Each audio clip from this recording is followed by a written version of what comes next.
Hello, and welcome to the third annual Barry K. Lecture.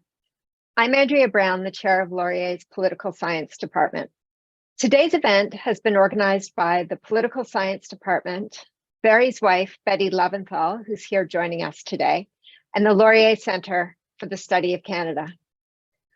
Many of you joining us today knew Barry. You may be a former student or have known Barry through his scholarship and media contributions. Barry was a faculty member here at the Department of Political Science for 41 years. For many of us, Barry was a dear friend and colleague. This fall, we've returned to our offices and classrooms following the pandemic, and Barry's absence is particularly sharp for us. We're missing him every day.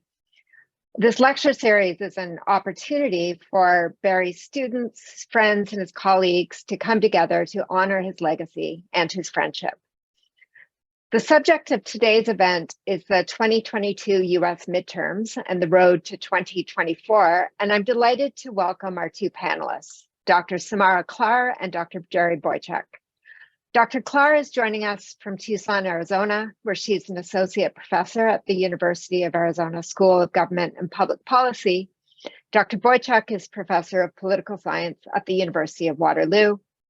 And moderating today's discussion is Dr. Deborah Van Nyneten, professor of political science here at Laurier. On behalf of the Department of Political Science, I'd like to thank Deborah and our two panelists for this discussion, for doing so much of the organization here. In addition, I would also like to thank Dr. Kevin Spooner, Eric Story, and the rest of the Laurier Center for the Study of Canada team for facilitating and hosting this Zoom meeting. And thanks and welcome to Betty as well for her input in this event and her continued support for our department. We would like to acknowledge that Wilfrid Laurier University and its campuses are located on the Haldimand Tract, traditional territory of the neutral Anishinaabe and Haudenosaunee peoples. This land is part of the Dish with One Spoon Treaty between the Haudenosaunee and Anishinaabe peoples and symbolizes the agreement to share, protect our resources, and to not engage in conflict. From the Haldimand Treaty of October 25th, 1784, this territory is described as 6 miles deep from each side of the river, Grand River, beginning at Lake Erie and extending in the proportion of the head of said river, which them and their posterity are to enjoy forever. The treaty was signed by the British with their allies, the Six Nations, after the American Revolution. Despite being the largest reserve demographically in Canada, those nations now reside on less than 5% of this original territory.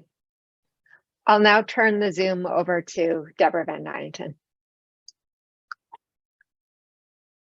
Hello, and everybody, I'd like to add my welcome to Andrea's. So pleased to have everyone with us for this third annual Barry K. Lecture.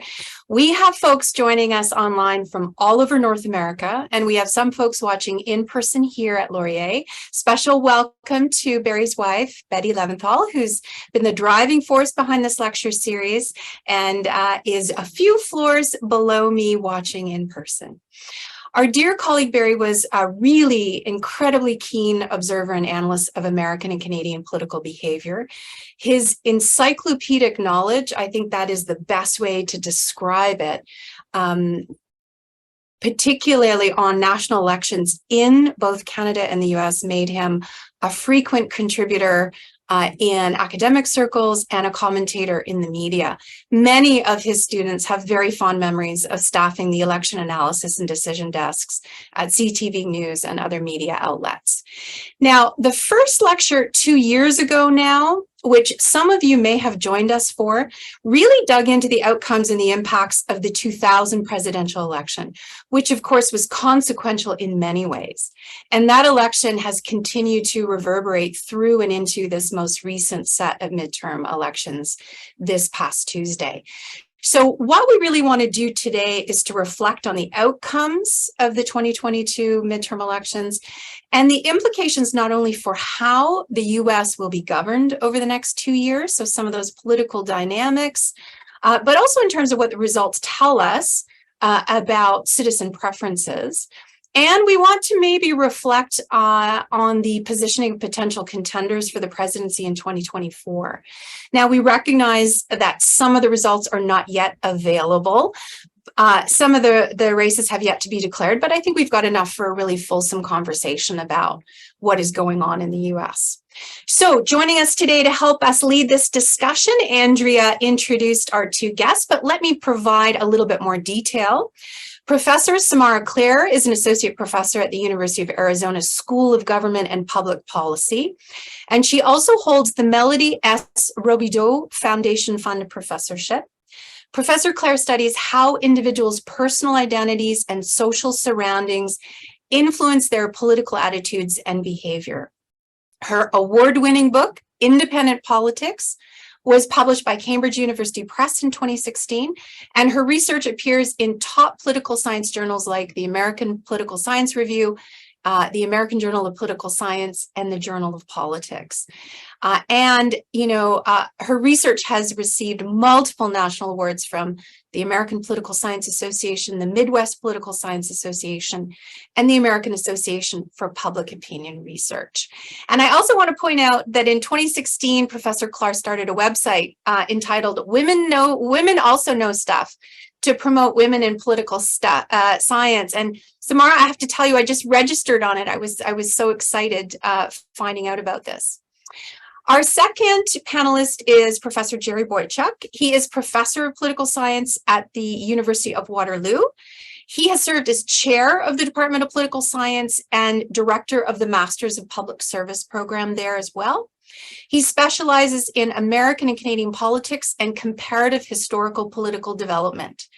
His book, National Health Insurance in Canada and the United States, Race, Territory, and the Roots of Difference, was awarded the Canadian Political Science Association Smiley Prize for the best book on government and politics in Canada. And he is currently writing a manuscript entitled Not a Tinker's Dam, Female Suffrage in the Canadian Prairie Provinces and the Northern Plains States, 1912 to 1918. So welcome both Samara and Gerry. What I would suggest is that each of you maybe take 6 or 7 minutes to reflect on some of the key messages that you think the election results hold for you, to kind of start the discussion. And then I will have some questions and we can kind of go back and forth, and then we'll move into Q&A with our webinar attendees. And I would like to note, everybody online today, you are so welcome to start posting your questions in the Q&A as soon as they pop into your head, okay? And we'll start kind of, queuing those up for our commentators. So Samara, how about we start with you? So tell us, what was going on in these elections for you? What are some of the key messages here? Sure. So first of all, thank you so much for including me in this panel. I'm really glad to see you and all of you on the panel, as well as all of you who have joined us today. Really looking forward to hearing your thoughts and questions, and maybe even suggestions about what's going on here in this country. So what we've seen over the last several years is something we've all been hearing about so much when we hear about American politics, which is polarization, which means that Democrats and Republicans have been moving further apart from one another on a number of dimensions. So there's a couple ways that we can think about polarization. I think it's important to sort of contextualize this American election. The first is you can think about polarization when it comes to how liberal the Democrats are and how conservative the Republicans are. Now, what's important to know is that at an elite level, when we're looking at politicians, we're looking at candidates, Republicans have become quite a bit more conservative over the last several years. Democrats have become more liberal, and that's why we see this growing gulf between the two parties. But at the mass level, when we're looking at voters, we actually don't really see a lot of evidence of that happening. Amongst sort of regular Americans, just regular American people who may vote for Democrats or they may vote for Republicans, we don't really see a lot of polarization. And we actually don't really see Americans disagreeing about politics or about policy any more than they ever have. So this growing gulf between Democrats and Republicans is almost exclusively happening at the elite level, meaning that regular Democrats and regular Republicans now have more extreme parties that they have to support when they go to the polls to vote. And unlike in Canada, there really are only 2 parties here that people tend to support. Of course, we have small parties, we've got some independents who run and so on and so forth. But for the most part, the vast majority of Americans are going to choose either the Democrats or the Republicans on election day. Now, of course, we've seen over several years recently, the Republican Party has, to a certain extent, been taken over by Donald Trump and by his allies and his supporters. And this midterm election in 2022 was largely a referendum amongst Republicans on the extent to which they would like to see Trump as a face of their party going forward. And it, of course, was also a referendum on a number of important issues here in the US.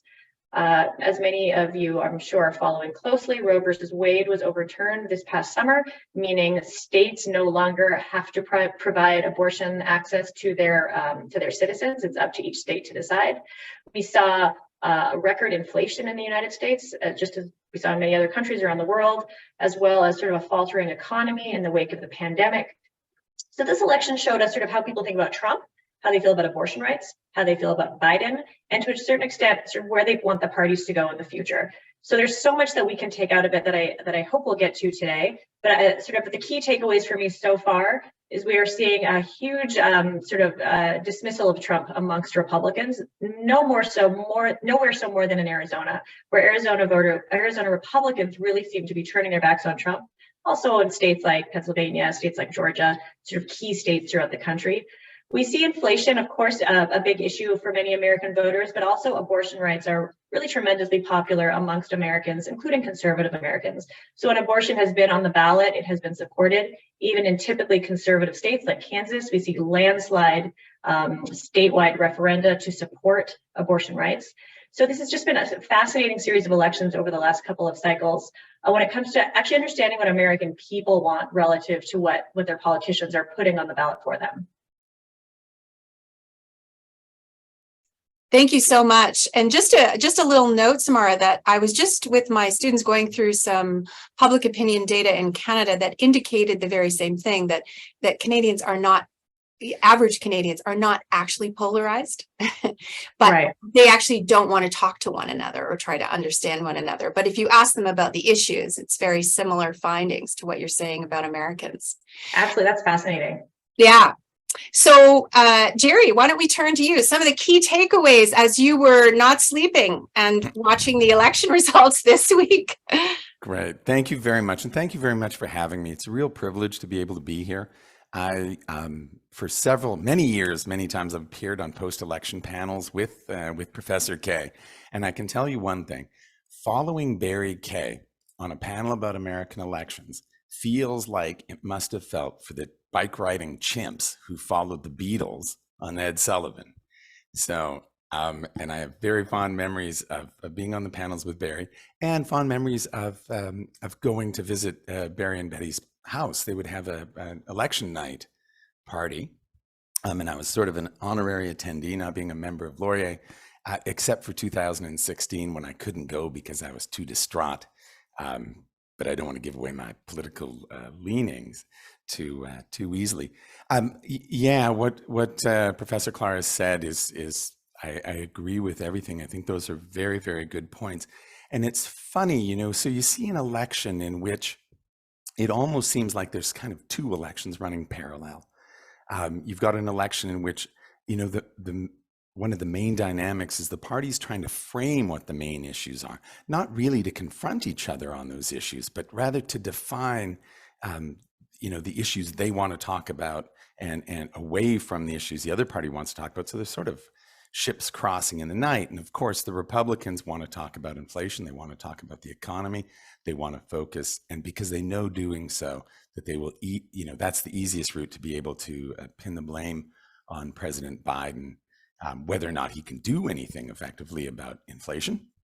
And the Democrats they've wanted to talk about, in the main, they wanted to talk about abortion and the outcome of the Roe v. Wade, the Dodd's decision on striking down Roe v. Wade. And it's really interesting, you know, if you look at the spending of the Democrats, they've spent about 10-1 on ads on abortion versus inflation, with crime coming up in the middle. And, you know, abortion, once Roe v. Wade was struck, it becomes, you know, it shifts to being a fundamentally state-based issue because it's the states that are now regulating abortion. So in a sense, it shifts the debate, even shifts the geographic focus of the debate away from the national level to to the state level. Senator Bernie Sanders very openly critical of that position, saying that the Democrats were making a mistake, that they should be focused on discussing things at the national level. They should be focusing on the economy and inflation. And a reporter who was, asking Nancy Pelosi, the House leader, what do you think about this? And she said, well, if you want to think that, go think that. She said, but I can tell you, abortion matters. And when you think about how this election is played out, if you actually look at competitive Senate seats that are in states where abortion is a live issue, it's either on the ballot or the state government could shift in a way that could affect the legality of abortion in that state, or is likely to shift, you really only end up with New Hampshire and Pennsylvania. In both of those states, we had a very high turnout, 55% in Pennsylvania, 56% in New Hampshire, which is well above where the national turnout is coming in at. So at the Senate level, maybe it didn't do much for the Democrats, but it seems like maybe both of them were right, because Speaker Pelosi said in her statements, there's 20 competitive seats. A third of competitive seats are in states where abortion is literally on the ballot and in play in this election. So I think we're seeing some of that in these levels of turnout in what's going on. As everybody has mentioned, there's some things we don't know yet. We don't know where the Senate's going to go, and being so narrowly split, it'll be very interesting, maybe nerve-wracking for some, as to whether someone like Blake Masters in Samara's state could become sort of a linchpin vote in a split Senate. And that's that seems to still be a possibility. I don't know what's come out of Arizona in the last few hours, if there's been any change. And of course, in Georgia, we're looking forward to what's going to happen on December 5th.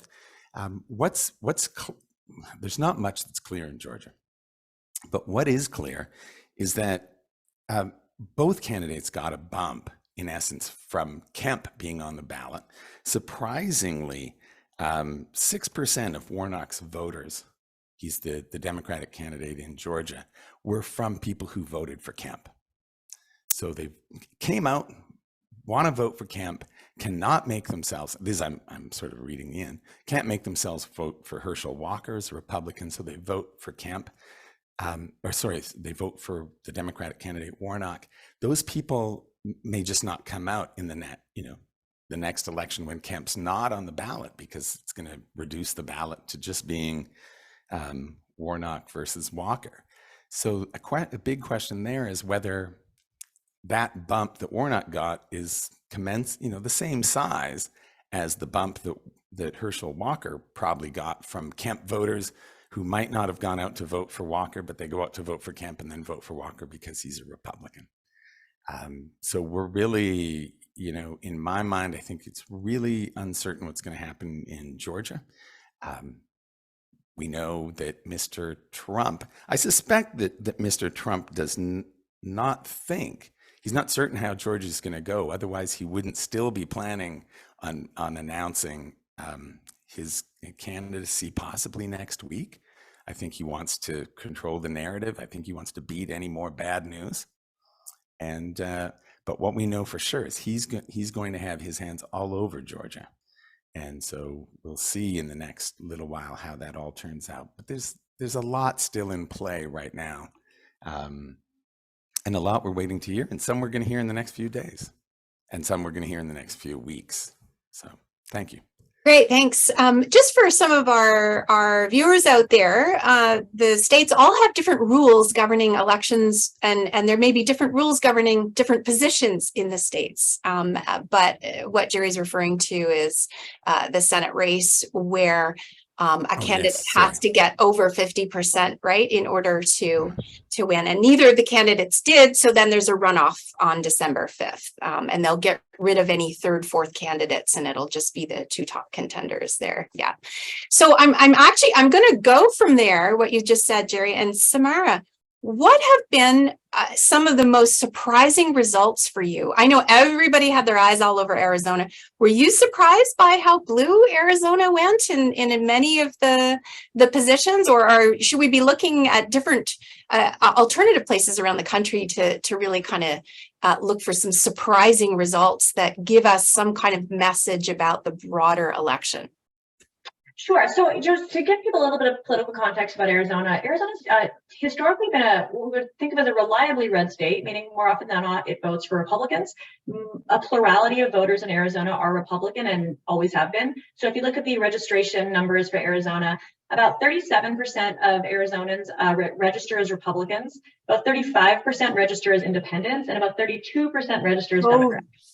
So Arizona is split almost in thirds, but the Republicans have maintained a numerical plurality. So you could say mostly, I suppose, Republican, although keep in mind about a third are independents.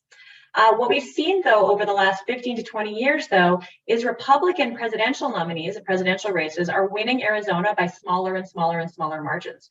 So a Republican presidential nominee in Arizona used to win by about 12 percentage points. That shrunk to about 10 percentage points. Trump really dropped it. So when Trump won Arizona in 2016, it was about by 4 or so percentage points. And then in 2020, he actually lost Arizona. Arizona voted for Biden in 2020. That was the first time Arizona had voted for a Democrat since Bill Clinton.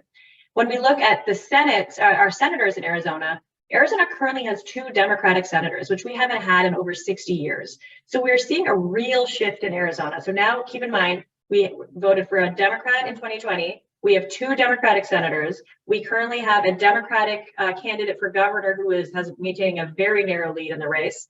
And so a lot of people are looking at these results in Arizona and thinking to themselves that what obviously has happened is a shift in the electorate. Now, it is true that the Arizona electorate has been changing in a number of important ways. Key, I would say, in Arizona is the rural areas are becoming much less populated and our cities are really filling up. Phoenix is now, I believe, the 5th largest city in the country. It is an absolutely massive city. It grows every year. Phoenix is one of the fastest growing cities in the country. And the Phoenix suburbs are all, if you look at sort of fastest growing cities under 500,000 people, many of those are actually suburbs of Phoenix. So Phoenix is one of the most rapidly growing cities in this country. And Arizona is a rapidly urbanizing state. The people who are coming to Arizona tend to come from generally blue states. We see a lot of Californians moving to Arizona. We see a lot of Midwesterners moving to Arizona, a lot of New Englanders, Northeasterners moving to Arizona. We also have a very rapidly growing proportion of our voters who are Hispanic. About 25% of Arizona is Hispanic, and about 20 to 25% of the electorate is Hispanic. So all of these numbers do tend to favor the Democratic Party. However, as I've said, if you look at the breakdown of voters in Arizona, we still have mostly Republicans. That has not changed. So why is the vote changing so much faster than the voters? I think that's the key question in Arizona. Republicans are losing votes in Arizona far faster than they are actually losing Republican voters. So what has happened over the last 5 to 10 years is that Republicans in Arizona are becoming increasingly dissatisfied with Republican candidates. And I would argue that is because the Republican candidates in Arizona are becoming more extreme while Republican voters are remaining very moderate. So when we saw Donald Trump lose Arizona in 2020, it was a pretty interesting phenomenon because we actually saw more people in Arizona vote for a senator than vote for president, meaning people were looking at their ballot, they were saying they were supporting Mark Kelly, the Democratic candidate for governor, and they were saying, I don't like Biden or Trump, I'm just not going to vote for president at all. So Trump has really lost his grip on Arizona, as has the Republican Party. So to answer your question, that was just a little bit of context here to put my to help you make sense of my answer. What most surprised me, to be honest, in 2022 is how well the Democrats continue to do in the state. So if you look at the fundamentals of the state of Arizona, we have a plurality of Republican voters. Right off the bat, if most of the voters identify with your party, you should win. It's just basic math. Arizonans have incredibly high inflation. This state had one of the highest rates of inflation in the country, and Phoenix had the highest rate of inflation out of any city in the United States over the last 20 years. You know, I was in Phoenix recently, and I was visiting friends, and some hikers walked by with like Canadian flag hats. So of course, obviously, I grew up in Canada. So I said, oh, are you guys Canadian? They said, yeah, we started chatting. And they said, you know, we came here to look for a second house because everyone told us Phoenix is so cheap and it is so expensive. And I was like, yeah, that was like 10 years ago. Sorry. But the cost of living in Phoenix has just skyrocketed. So going back to what we've got, mostly Republicans. We have skyrocketing inflation and we have very low approval for Joe Biden. Republican candidates should have run away with this race. This should have been an absolute cakewalk for the Republicans. The fact that it looks like, we don't know, it looks like the Democrat will most likely win the Senate seat here in Arizona. And the Democratic candidate for governor currently has a lead, which is really unprecedented. We have had Democratic governors in the past, but over the last 15 years, Republican gubernatorial candidates in Arizona have consistently won with over 11 percentage points. So this is a real strong shift toward the Democrats in a political environment that looked really hostile towards them going into it. And that's what surprised me the most, looking at the state of Arizona and then across the country more broadly. I mean, the president's party always loses seats in the midterm election. That is just a consistent fact about American politics. Public opinion in the United States is what we call thermostatic. So as the president shifts to the right, the voters shift to the left. As the president shifts to the left, the voters shift back to the right. And that's just a very consistent trend. We always see the president's party perform not that great in midterms as people try to move the balance of power back towards the other side. Given the sort of the inflation, the economy, and really, really low approval for President Biden. I mean, his numbers are bad. I have been really quite stunned at how well the Democrats have largely been performing. Great, thank you, Gerry. What do you think? What results surprised you the most? Yeah, great. Thank you. Just to add to Samara's point, I'm horrible at predictions. So I only recount predictions if I've told them to somebody. I told both my classes that I did think that Arizona would go Democrat, and that I called Katie Hobbs and I called Kelly. And in part, I have no basis for this theory, but I do wonder, Arizona is a test case for election denialism, right? So the governor, from candidates, Republican candidates, senator, governor, all the offices, the House of Representatives, just a slate of election deniers. And, Kari Lake was on television with a quite right-wing, quite a sympathetic interviewer. And she said, the election in 2020 was stolen. We continue to have elections stolen. And you could tell the interviewer could barely contain himself. He almost leapt out of his seat. And he said two things, which she didn't seem to have an answer to. The first one was, how will you know if you've won? You won't know if you've won, right? To which she said, But secondly, he said, what are Arizonans supposed to do about this? And she said, you have to go out and vote in droves for an honest electoral system. And he couldn't contain himself. He said, how do you vote through a dishonest system to get an honest system? And I wonder in Arizona if there would be some sense of maybe not apathy, but if you really believe that your vote will be stolen, that there'll be shenanigans that erase your vote, why would you go out and vote? If even one adult in Arizona out of 150 thought, I would vote for Kari Lake, but our system is not honest, it's not worth my while, I'm not going to do it. If that person stays, 1 in 150 people stayed home, and they would have gone to vote for Kari Lake, she'd be winning right now. That's all it would have taken in such a tight election. No, I could add to that, Gerry. I think you're absolutely. exactly right. And one of the examples where I think we saw that was Georgia in 2020, when John Ossoff won in that runoff after Trump came out saying that the Georgia election was completely rigged. It was rigged in favor of the Democrats. Republican votes weren't being counted. And then, I don't know how strategic that was, because then they had a runoff and Republicans didn't vote.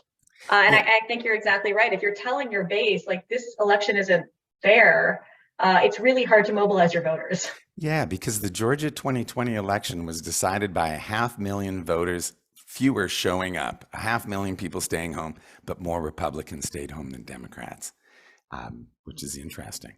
And what I've been surprised by, I don't know if surprised, because I guess I did predict this too, and I told my classes, and that was how well the Democrats are doing at the state level in terms of control, gaining control of state governments.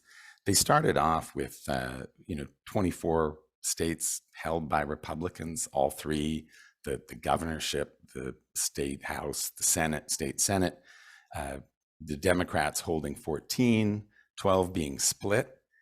Where we are right now is that the Republicans are down to 21, like as of now, as of today.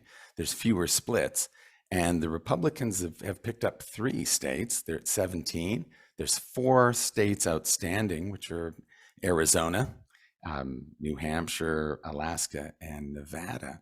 And if the Democrats get a couple of those, they'll be up by about 5 states. I told my students, I thought the ceiling for that would be the Democrats taking 20 states, gaining control in 20 states.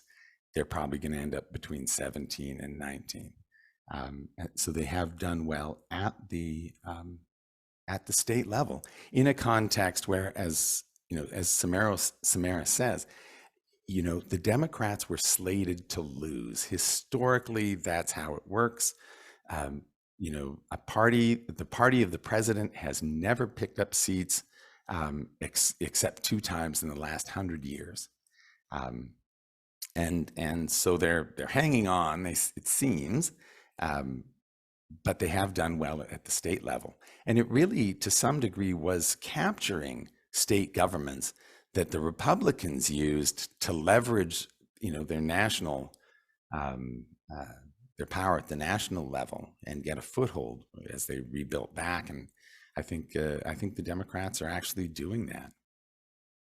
So lots of sort of, surprise that the Democrats did so well. I want to inject a question from the Q&A from our attendees in here, because several people have asked the question, what do you make of the Democratic strategy to throw Democratic resources at undermining moderate Republican candidates at the state level? And I know, Gerry, and in order to be able to take off the more radical Republicans that eventually get nominated. So the Democrats actually actively working against moderate candidates for Republican positions. And then during the elections, it was easier for them to fight a more radical Republican and serious resources. And this has been very controversial sort of more broadly, but also within the party, right? Mm-hmm. So just wondering what you think about that strategy, and in fact whether you think it worked. Gerry, do you want to get in on this one? Sure. I mean, one of the things I was going to say that I found surprising about the results, which seems like trivia, was the result in the New York district, the 17th district, in which Sean Patrick Maloney, who was expected, not heavily expected, but expected to win, lost. Mr. Maloney was the chair of the Democratic Congressional Campaign Committee. He was asked about this. How is it that Democrats are attacking moderate Republicans in the Republican primaries? And his response, I think, was very, very telling. He said 2 things. He said, my job is to win. And so I don't really deal with questions of morality and ethics. That's not my thing. But then he said something, I think, more revealing. I think that was a little bit off the cuff. He said, the moral imperative for me is to make sure Republicans do not win the House. That's the most important thing. And I think to some degree, some of the discussion or some of the rhetoric, even at the presidential level, coming from President Biden saying democracy's at threat, you know it in your bones. I think the problem with that is that I think that was a signal to some people to engage in any kind of, the ends justified the means. So you can engage in behavior that just doesn't seem right, doesn't look right, and presumably, that's okay because you're really protecting democracy, or at least you can use that language. As you know, a very important example of this was in New Hampshire. The Democrats spent about at least $3 million. They could have, there could be more. I guess you could look at it afterwards, but at least $3 million to attack the moderate Republican in the primary and to knowingly pave the way for Don Bolduc, who is a MAGA Republican Trump endorsed, to run, which at the time, I think they thought, well, he'll be easier to defeat. But suddenly, the polling showed him neck and neck with the Democratic candidate.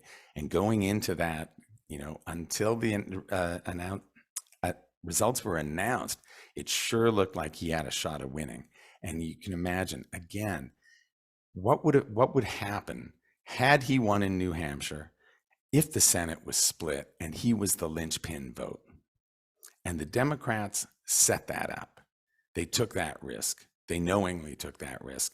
And as I said in another talk, had that happened, maybe there still will be, but had it happened, there would be a reckoning. There would have to be a reckoning for this kind of short-term risk-taking. And what it does overall in the long term, which Maloney was asked about, was that it destroys the good faith that bipartisanship in the House is built on. So when some of the attacks, they attack moderate Republicans and they attack them, basically the insinuation was attacking them for cooperating with the Democrats. So the message was, if you cooperate with us, you might be a target later because you'll be vulnerable. Yeah. So I think it's incredible, fascinating, but incredible. So thank you. Mara, what do you think of that strategy?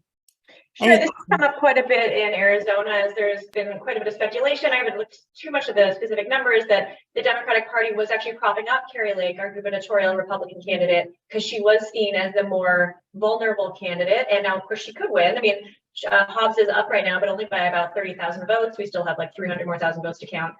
The way I feel about it, maybe I'm a little too cynical about politics. Politics is just ugly, and it always has been. And, as Gerry said, they want to win. I don't know if this is a new strategy. I don't know if this is anything worse or uglier than any of the other stuff they do. I mean, it becomes sort of philosophical at a certain level. I mean, what are you allowed to do in order to win? Should you be able to run ads that make people feel scared and anxious? Maybe that shouldn't be ethical. Should you be allowed to hurl personal insults at your opponent? Probably, people don't really like that. So, campaign, the donations are open. We know who gives to whom. We can look up, a lot of this is transparent. We have, federal election laws that govern how much can be given and under what circumstances the amounts have to be identified. So to be honest, and this could just be my cynicism, the fact that, Democrats and Republicans are trying to game the system, so to speak, by supporting candidates that they think are more beatable doesn't strike me as that kind of uglier than what they do. And, I hear voters all the time say, I'm going to register as the other party so I can go vote in their primaries and I can vote for the worst candidate. And I don't think anyone attacks people for that idea. When strategic voting happens, people will vote for the party that they think, in a runoff that they think is going to be the weakest candidate, weakest opponent against the top runner. So, politics is ugly. There's it kind of fits into the narrative of what these people are willing to do to win. However, the one thing I would add is it's a risky strategy. Because, there was a lot of Hillary Clinton supporters who were happy to see Trump win the nominee. They thought that was great news. They thought that he was the most beatable of the bunch. Kari Lake could very well end up being the next governor of Arizona. And she is an extremist and she is an election denier. And there is a good chance that she will support an abortion ban in Arizona. So although I don't necessarily see it as philosophically questionable relative to other, nasty campaign strategies, I think it's riskier because you could end up with a far, far worse leader in charge.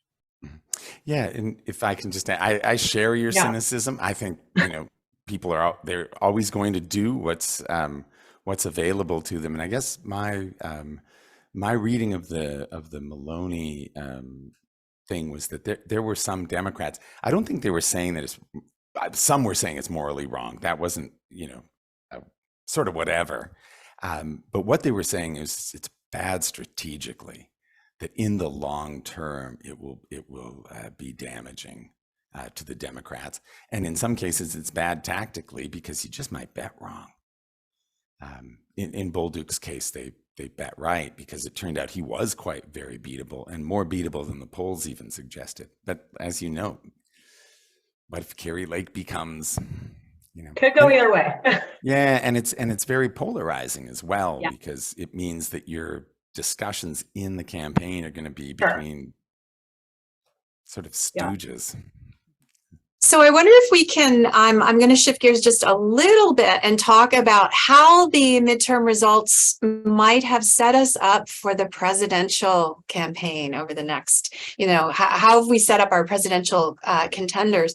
And we have Matthew in the Q&A is asking, are the Republicans going to clear the field for Trump, or have we got DeSantis coming out of this, strengthened? Sort of, how does this set us up for this, the coming 2 years, which is this never-ending presidential nomination, and then the presidential election campaign seems to go on forever. Samara, maybe I could start with you. Sure. Yeah, I think the dust is still far from settled at this point, so we're kind of waiting to see how everything looks. But as we're looking through kind of the fog of the results as they're coming in, I think it's right that Trump is certainly weakened by these results. Trump and DeSantis have been openly, publicly feuding, and DeSantis handily won that race in Florida. Granted, it's not a tough race for a Republican to win. Florida's a red state. I disagree entirely that Florida is a swing state. It's a red state, and Florida votes Republican. DeSantis should have won. He did win, but he won by a lot. He had an easy victory there. That doesn't make Trump look good. Trump was sort of actively trying to drag him down. But beyond DeSantis, Trump's candidates in Georgia, Trump's candidates sort of underperformed, given that it is Georgia. Mehmet Oz, the Trump-backed candidate in Pennsylvania, lost. Blake Masters is Arizona's Trump-endorsed senatorial candidate. He's dragging behind. It doesn't look like he's going to win from what I've been seeing. Kari Lake is Trump-endorsed. She's, I think, underperforming relative to how she should be doing. He's got there's some candidates backed by Trump who've been winning at lower levels, probably in easier races. But overall, this isn't a good picture for him. I think a lot of Republican voters have kind of made their anti-Trump sentiments known. And, as Gerry said, election deniers haven't been doing great in this election either. So I think probably the people at the top, the establishment Republicans, who probably always hated Trump, to be honest, are probably pretty fed up at this point. The question is whether he's going to go away on his own or whether it's going to get ugly. It usually gets ugly with Trump. That's just kind of his style. So I can't imagine he's going to step down gracefully and, hand over the nominee to DeSantis, especially to DeSantis, but maybe to anyone else. So generally, I think he lost support. He lost his momentum. The question as to whether or not he's going to walk away is a tough one, but it could be kind of an ugly bit of infighting in the Republican Party over the next year. That's my impression, at least. I don't know what Gerry thinks about it. Oh yeah, no, I agree with everything Samara said. I would focus on exactly the places that Samara suggested: Georgia, Pennsylvania, Arizona, Nevada. And it was really, is he going to win in some of those ones where he's really quite exposed? And Mehmet Oz losing to John Fetterman. I mean, I think it's hard to look at that and not think that Fetterman, seemed vulnerable. But what I would say about that is, that one's resolved. Adam Laxalt's going to win in Nevada. There's still, I agree, there's still dust that needs to settle because, it looks like Blake Masters is going to lose. But if he doesn't, if Lake and Masters won in Arizona on basically, a platform, election denial platform, if Walker can win in Georgia, I wonder if if those kinds of things will shift what Trump does. Now that said, he's already seems quite committed to this November 15th date of making an announcement. And it's hard to Yeah. think on Walk November that back. 15th he's going to walk it. He's either going to wait or, I think he's going to have to say he's going to go. I would think. I don't know. But I think he painted himself into a bit of a corner that he might not have expected to be in, because, he made those statements kind of off the cuff, not knowing how the election was going to go. And I certainly think, if you listen to that, you'd think he must have thought he was going to do better. Some of these he did not see coming. And now, but Georgia and Arizona they're still in play. And I don't know if many people have seen this, but there's this a fascinating, it's so gripping. And it's Blake Masters in Arizona getting a phone call from Mr. Trump himself. And this was a week ago. And Trump phones him and says, you're doing an okay job, kid, but you're making one big mistake. And that is you have to go stronger on the election denial. He said, look at Kerry. And he's talking about Kerry Lake. He said, she's doing really well and with very little money. You're not doing well. You got lots of money. He said, they asked Kerry Lake how her family is, and she says the 2020 election was stolen. That's her response if they ask her how her family is.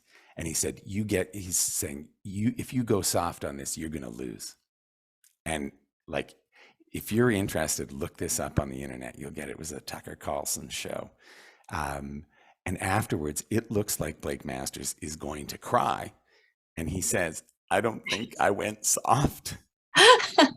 But it's so, so Trump is so tightly linked to some of these individual candidates that at some point, he never takes ownership of losses.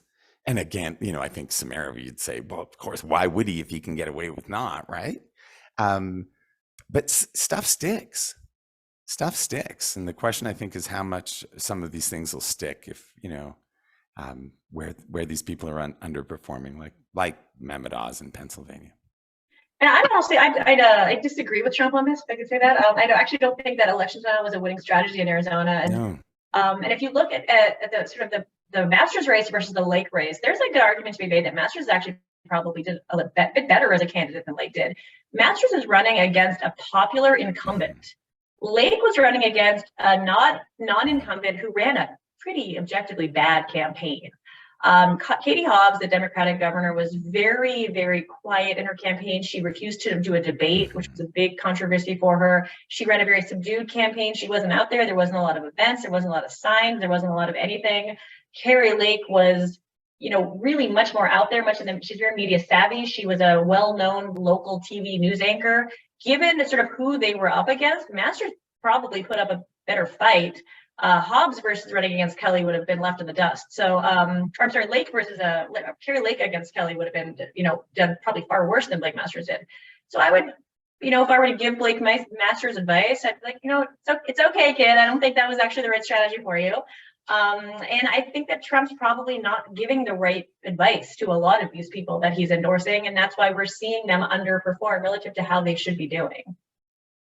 So we've got our own Eric Story here from the Laurier Center for the Study of Canada, and he's really interested in the New York State results. Any comments where the Democrats, he says, didn't perform as well as maybe expected? Any comments on New York State? I don't know, Gerry, do you want to go to that? I know you have. Oh, I think you're. Oh, yeah, there you go. Sorry, I'm happy to defer to you. He's punting. I mean, all I can say about New York is, the Democrats did lose a bunch of their state elections in New York. These days that I've been following New York, the polling, I think, underestimated support for the Democratic gubernatorial race, gubernatorial candidate a little bit. She did ultimately come out on top.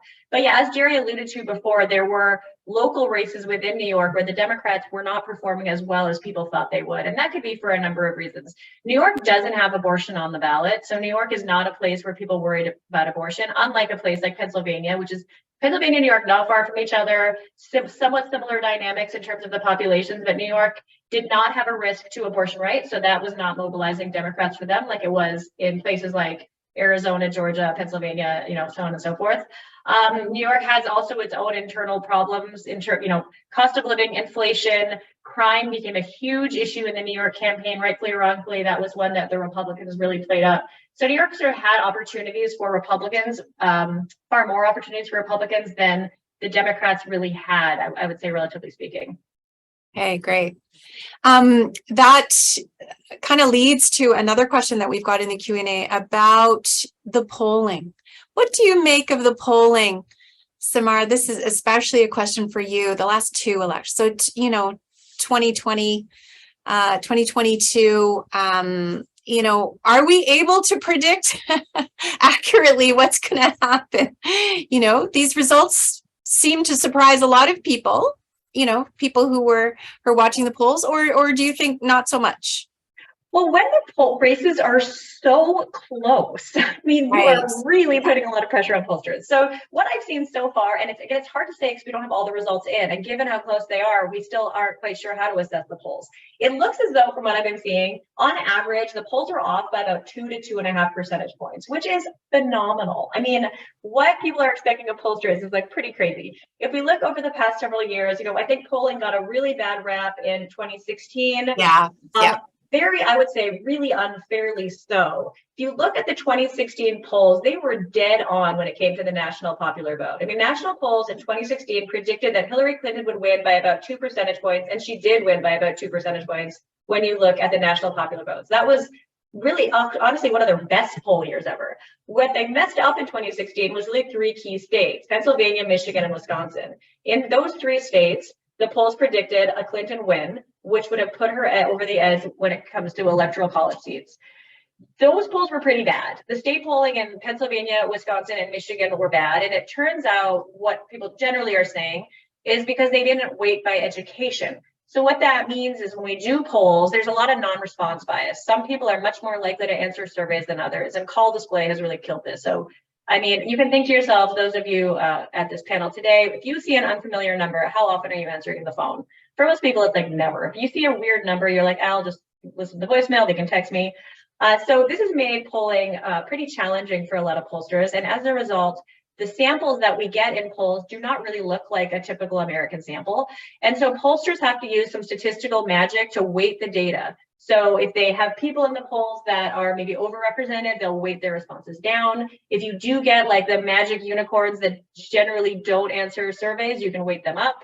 And we use particular criteria to weight responses, generally gender, race, income to the extent that we have it,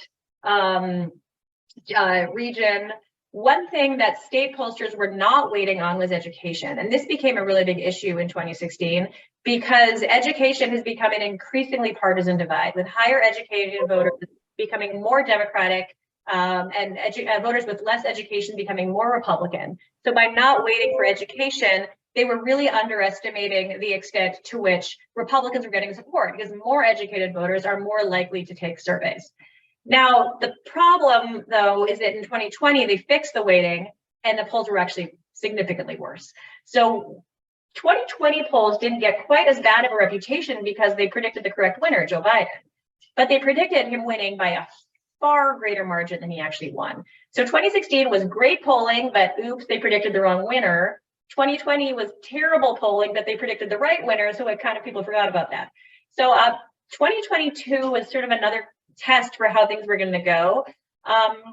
Generally, it seems as though not having Trump on the ballot is making polling a little bit easier. Trump's presence on the ballot may be throwing people off, largely because Trump himself almost dissuades his supporters from answering surveys. He's very skeptical of media, skeptical of academia, and he's sort of higher education. So a lot of Trump supporters are less likely to answer surveys, and it makes it really hard to weight it. But what it looks like in 2022 so far is that without Trump on the ballot, things look pretty good. If you look at the number of states where support for Democrats was overestimated, it almost matches the number of states where support for Republicans was overestimated, which is what you want. It shows there's not really a lot of systematic bias. And there's a really high percentage of states that were almost dead on. So I think when we look back at 2022 polling, there's going to be a lot more faith in the polling industry. It changes year to year.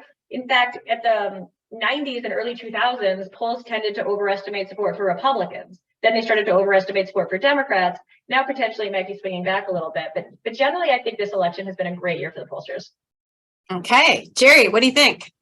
Yeah, I agree with everything that Samara said. A large part of the problem with the polls is how they're used. I mean, when things are really tight, that's why I'd get fired as a journalist, because I would keep saying, we don't know that they could be tied. That's the polls tell us they could be tied. And that's what a lot of these polls say. The use of national level generic polls where they ask, would you like, the Democratic candidate or the Republican candidate, and then trying to figure out something at the state level from that. That's just, if you took a junior class in statistics, you would know you can't do that. The margin of errors on these polls, that's the problem. Polls are so expensive. So it's too expensive to poll 1,200 people in a given state. So you're cheating somehow to try to come up with some results to tell you something, even though you're not doing what you should be doing. And I'm thinking mainly the journalists, not necessarily the pollsters, but journalists interpreting these things. Every year in class, or every election in class, I show students misuse of polls, and I used to try to get these stories in advance, but I realize I can just go online that day and I'll find 6 of them. Where it will say so-and-so's ahead, Fetterman's ahead, but these results are within the margin of errors. That is, we don't know that they're ahead whatsoever. So what I've done with my 2 classes this year, I put a bounty on rogue polls, and I've told them, find me polls that they have to be recent, they have to be in the last week. They had to be in the field as of November 1. They have to be and they have to be wrong, and you'll win prizes. So I'm waiting to see what they come up with. But I kind of made the bet because I don't think they're going to find a ton. So we do have Cameron in the Q&A that is really interested in the role of young people, young voters in the midterms. Now this is early days, right? We don't have the kind of data that we would like to have to be able to say something, but how did they figure into this campaign, if at all, or in these sets of campaigns, I guess? Gerry, why don't we start with you on that one? Yeah, and I haven't looked at had a chance yet to look at the exit polls to see, what voter turnout was, and what the sway of young voters. But you certainly don't get a sense that there wasn't the same kind of enthusiasm, I don't think, as in some earlier elections where there was sort of a more more of a surge. More of a surge. Yeah. I don't know if Samara would agree with that. With the possible exception of young women on the issue of abortion, where there was very significant higher levels of voter registration. But I don't know how that's shaken out in terms of in the actual election. Samara, is that? Yeah, that's my question as well. It's hard. We can't look at turnout numbers quite yet. I can't wait to see the turnout numbers. What we've seen again, and it's always a little risky to look at exit polls, because exit polls, speaking of polls, are not a super representative sample of surveys of voters. The exit polls, though, are suggesting that women under the age of 25 have made a huge turn toward the Democrats. Of course, they've always been in favor of the Democratic Party, but it looks as though Gen Z women in particular are really becoming almost, I don't want to say unanimously. Of course, there's variation. We've got pro-life conservative Gen Z women, but there's been a really, really big push toward getting out there and supporting the Democratic Party among those groups. So I've been looking at Arizona exit polls, and it looks like in Arizona, the preference for the Democrats among Gen Z, people under the age of 25, people under the age of 30, was really quite a bit larger than what we're used to seeing. And that's true among men, but it's really, really true among women. And in a close race like this, it really could make a big difference. So while I can't yet comment on turnout numbers, and what I saw with the early votes, for example, was it looked kind of like it was looking in 2018, but it's possible that it'll be higher, maybe lower, who knows. What we are seeing so far is that young voters are even more liberal or more Democrat than they ever have been. Another one of the questions I think that certainly was a big theme in these midterms, even way before the midterms, people were concerned about the decline of democratic process in the US. So political pundits and commentators were coming out saying, this is going to be a real kind of test since 2020. And I'm wondering if, if some of that fear, and I remember reading my Twitter feed and people just saying, the decline of democracy in the US is cataclysmic. It's a crisis. The midterms are going to show us this, and feeling my blood pressure rise just reading these, right? And I wonder if that's what you saw in these results, or not so much. Samara, can I ask you to start on that one, maybe? Sure. So first of all, I'll start as you're commenting on sort of concern for like the electoral integrity, and then also concern for democracy generally. I think concern about electoral integrity, which is obviously part of democracy, was I think is largely based on misinformation and conspiracy theories. So part of the problem is that we had so many election deniers running on this sort of false information that the elections are rigged, that the elections aren't counted properly, and we just have absolutely no evidence that that's true. So in the state of Arizona, we had a huge audit on our electoral results from 2020, finding that there was no irregularities, there was no fraud. Of course, the concern for fraud continues to persist, mostly through Trump-allied candidates. But then there's a separate concern, which is just like the state of democracy generally. Are people going to accept their results and move forward? Is the January 6th insurrection something that we can continue to see every time there's supposed to be a peaceful transition of power? So far, what we've seen, which has been really, I think, assuring to a lot of Americans, is that every election denier who has lost at this point has either gracefully lost or just walked away. We have yet to see battles, lawsuits, complaints of fraud. If we're going to see it anywhere, it could be, sadly, in my own state of Arizona. Kerry Lake, I think, is amongst the most likely perpetrators of something like that. But at this point, we're seeing actually generally people are accepting their defeat and getting on with their lives. Mehmet Oz, even the Walker Warnoff race in Georgia, I have not heard any complaints or suspicions of electoral fraud. So I think democracy so far seems to be good. And when it comes to sort of people expressing support for violence or expressing support for threats, it's so incredibly rare in the United States. So supporting, for example, partisan violence is something that we see in like 1% of the population. When you start to specify what kinds of partisan violence would you support, you start to see survey respondents really backtracking on that. So, I think that ultimately concern for democratic norms is maybe a little overblown, or maybe it's sort of a substitute for something else. If you're not happy with your leaders, you're not happy with your governor, you may be more likely to say, I feel like my democracy isn't at risk. But I think ultimately we have been assured throughout this election and throughout this campaign so far that everything's going to be more or less okay on that dimension.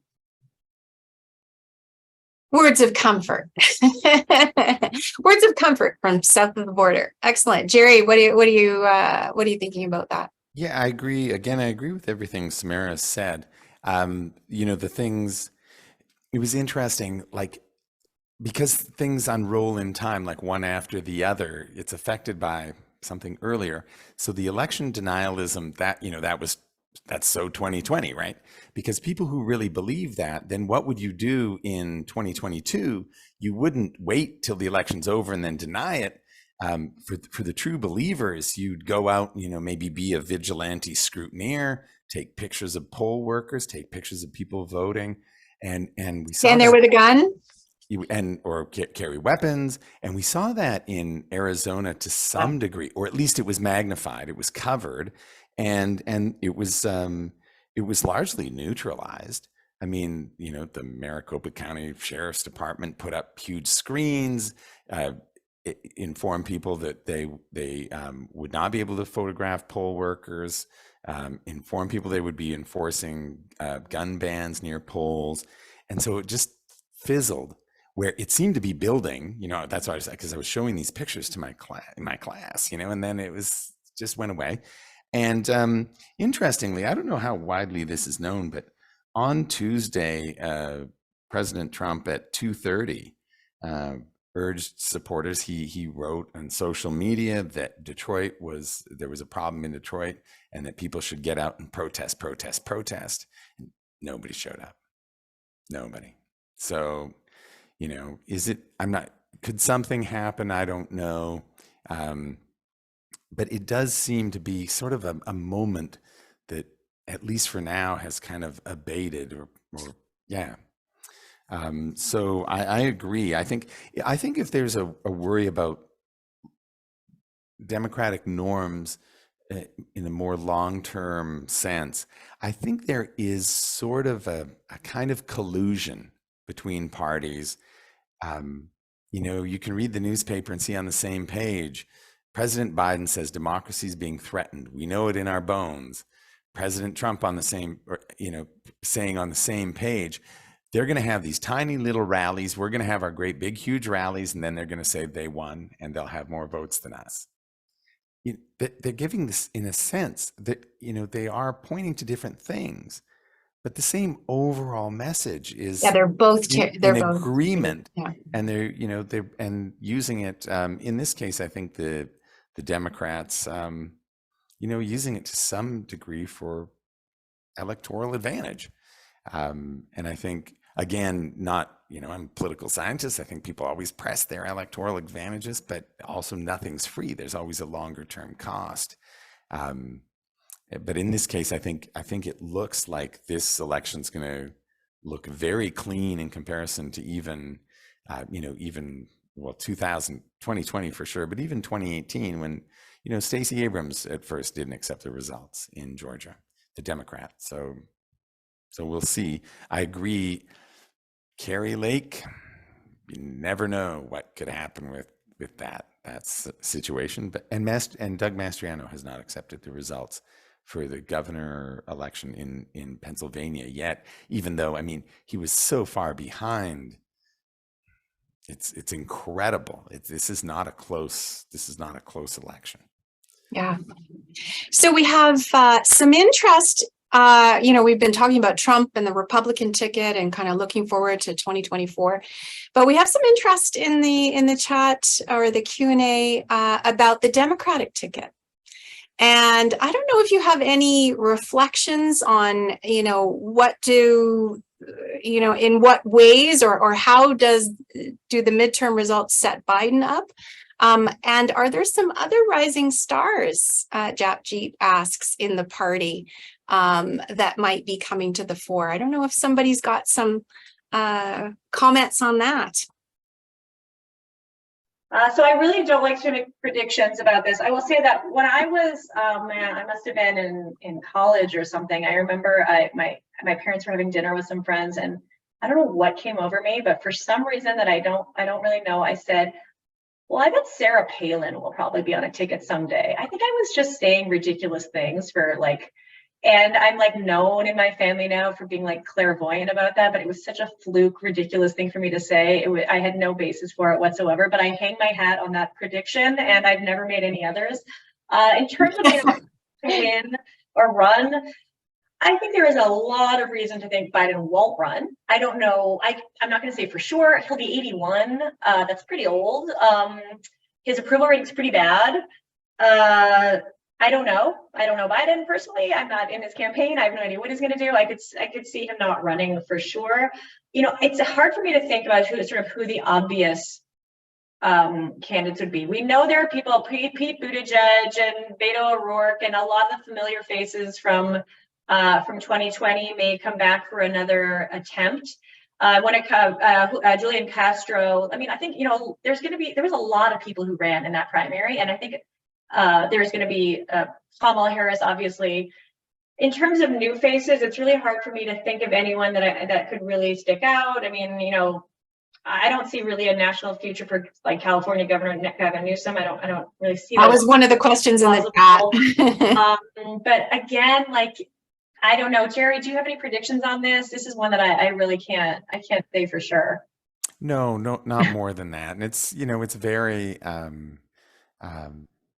sometimes these people really do sort of come out of nowhere and just suddenly, I'll never forget that, Deborah, it was you who was really struck by this young senator from Illinois, Barack Obama, before I'd heard anybody else really talk about him. It kind of coming out of nowhere.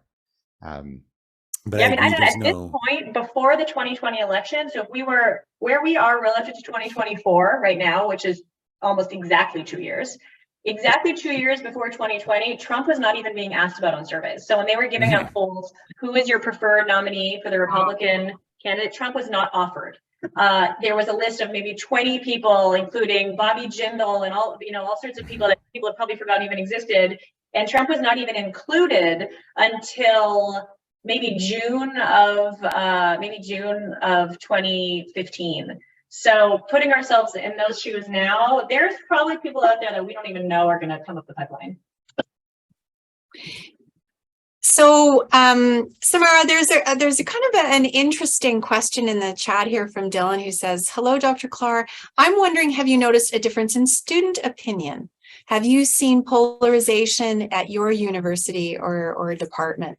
That's an interesting question for you to reflect on. Yeah, that's a great question. So I'm really lucky because my students are all really politically diverse. That's one of the many things I love about being at the University of Arizona. I have Republican students and Democratic students, and they're young. It's college, so mostly they are Democrats. I would say when I poll my students, we've got about 2,000 political science majors here.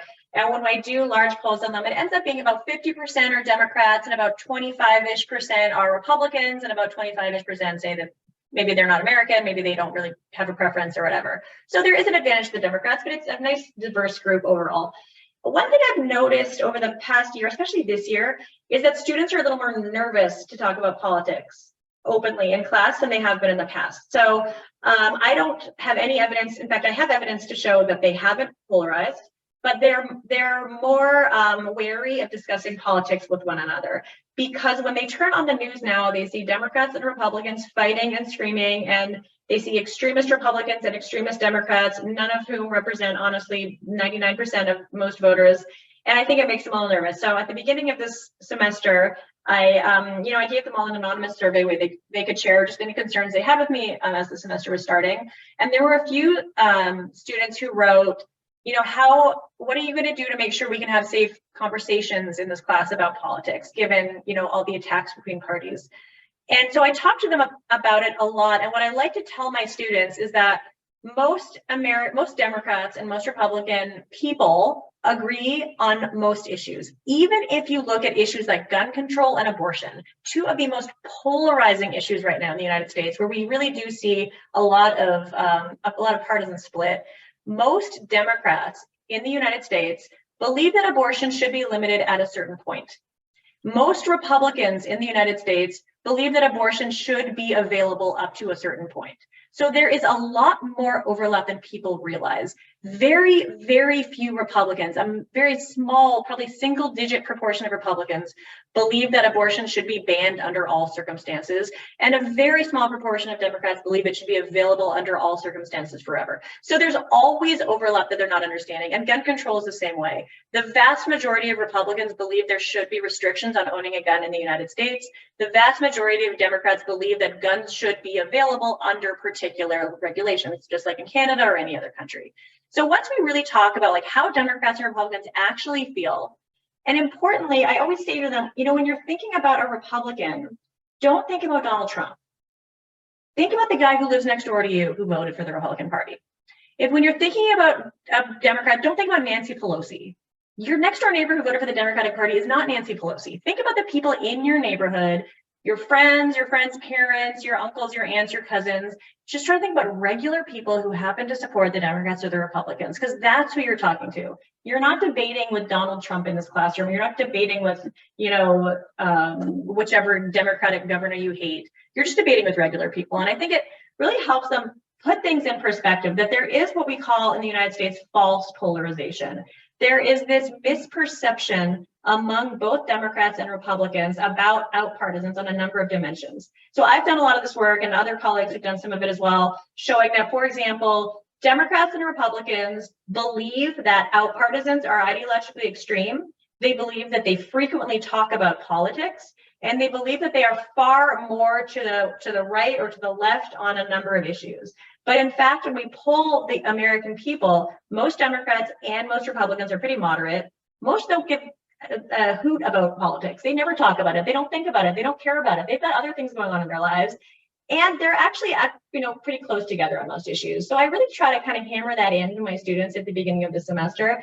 And they start to realize like they're not that far from each other. We can talk about things, and we do talk about things, and they disagree about things. I mean, we talked about, a large proportion of Americans were saying that the outcome of this election could limit their rights as a citizen. And I have Republican students who said, yeah, I do believe that. I believe that my Second Amendment right is going to be limited. And my Democratic students were saying, I agree with that also. I think that my reproductive rights will be limited. And they could talk about it in a pretty constructive way. But I think that's only possible once you start to realize that Democrats or Republicans we're all just regular people who vote. We're not actually different species. And I think it's kind of easy to forget that especially when you're watching kind of cable news and social media and that kind of stuff. Yeah, and that's the problem, is that message. How do you get that message out more generally? It seems an impossible task. That's maybe a question for another day. Yeah. Can I go big for a minute as we sort of draw things to a close and ask, how consequential do you think the 2022 midterms have been or will be in terms of the trajectory of US politics going forward? Is this a bit of a trendsetter? Do we see something new happening here and it sets us on a slightly different route, right? Democrats did a little bit better. That has implications. And I realize, again, there are things we don't know, right? Control of Congress, we don't know. But, are these midterms really kind of showing us what the future is going to look like?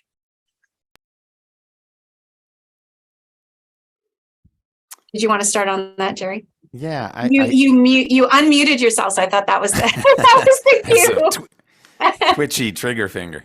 I do think it is consequential. I mean, I think it's hard not to get wrapped up in the moment, because everybody, you always hear, well, this is a very important election, the most important election, a very important election.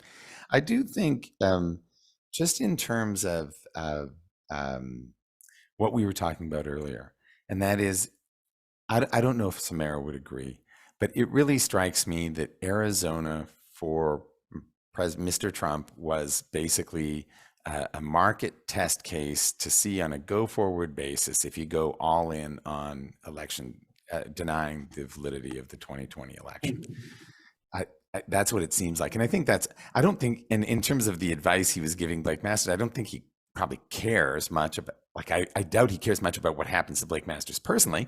I think he didn't want his experiment to be ruined by having this person say, no, I haven't seen any evidence of frauds. And I think what it looks like now, if they still were to win, if Masters and Lake were to win in Arizona, how much they win by might matter less, because I don't think people tend to remember that. They tend to just remember they won, and they won denying the 2020 election. I suspect it's either going to be split or they're both going to lose. And I think that I think that that's going to close the book on that electoral strategy, that we'll be done with that. If that's true, then I think there's kind of a bit of a cycle of a vicious cycle of dysfunction, of Republicans claiming the elections are rigged, Democrats claiming democracy is being challenged. If that electoral strategy is closed, then it may be less likely that Democrats will see an electoral advantage in playing the kind of democracy is on the ballot. Is on the ballot. Yeah. And I think that's all for the good. If that goes away, that's because I think it does lead to questionable behavior by individuals and parties. The one thing I was going to add on the earlier thing, Samara talking about the students, I think one thing that's hugely important is, and Deborah, you were saying getting the message out. The kind of the medium is the message, and that is when you have people in a room talking to other human beings. Yeah, That's It's different. That's the thing. That is what needs to take place. And I think social media abstracts people from their communities, from their real lives. It atomizes them. And I think it makes them, there's also this kind of nationalization that takes place at the same time. Like, I don't know, someone in, Pennsylvania worried about immigration on the border that they don't see in their day-to-day life. But because of social media, it becomes politically important for them, in part because they're being abstracted, taken out of their real life community. And I think it's this stuff that Samara was talking about and doing, that if you could do that more broadly with high school students, et cetera, I think that would be the way to lessen, to the degree there still is some polarization among young people, to lessen it, because I think social media really is problematic in that respect, because of the way people, it's atomizing, it's individualizing. Yeah. Great, thank you. Samara, thoughts? Sure. So I agree completely with Gerry that one of the takeaways from this election was sort of potentially closing the book on Trump, or Republicans really needing to distance themselves from him in terms of how his candidates are doing. Another takeaway, I think, does come back to sort of abortion and reproductive rights. I believe Michigan voted for a state constitution to protect abortion this primary. That was, as far as I know, the second state that has now put abortion on the ballot, the first being Kansas. Both of these states, Kansas, a red state, although it's not as red as you might think if you don't know much about Kansas, but Kansas is a red state, Michigan's a swing state, both of them overwhelmingly supporting abortion rights. I think that's going to probably lead abortion advocates to get that on states everywhere as quickly as possible, and potentially maybe on Republicans to kind of drop it as an issue. We see it's not popular, bans are not popular among Republicans, and that could start to change the way that issue is coming up. So I think that might be another important implication going forward, if we're thinking about how the results over the past week might pop up again in the future. Okay, great. Any final comments? Anything that you want to flag for us before we draw things to a close? Well, just one thing I'll add on Samara's last point is, I do think that the efforts to resolve the abortion question at the state level, kind of, in a sense, somehow more organically from the bottom up, is likely to build stronger coalitions for protecting rights than a national level court-imposed ban that existed for so long. And I know there's, of course, there's a lot of trepidation when you strip away that protection, but it's not all negative. And I think what we're seeing now, and with these with the ballot initiatives in the states, is that that kind of activism and as I say, sort of coalition building might generate in some places might generate stronger protections in the sense of them being more socially grounded. So we'll see. Okay, thanks. Last thoughts, Samara? Sure. The other last trend I guess I would point to that we're seeing here in the US is a growing percentage of Americans who say they don't like either party. And that's been going pretty consistently. And it used to be around 25%. Now I'm seeing it approach closer to 30%. So that is the percentage of people who say, listen, I'll vote for the Democrats or I'll vote for the Republicans or whoever, but I really don't like them and I really don't like the other guys either. And we see, a favorability toward the out party has been dropping really, really precipitously. We hear a lot about that, but in-party ratings have also been dropping a little bit. So, I'm not sure when, if at all, this will become a bit of a wake-up call to parties and to candidates that they need to start mirroring the perspectives of their base a little more. But it looks as though this election might give them some clues when they're not performing as well as they should be in very politically fertile ground. So potentially, and maybe this is wishful thinking, we will see parties trying to run candidates that better reflect the will of their voters. Okay, thank you so much. I want to thank both of you so much for this discussion. I mean, it's been very detailed, fulsome, meaty, really digging into what happened in the midterms.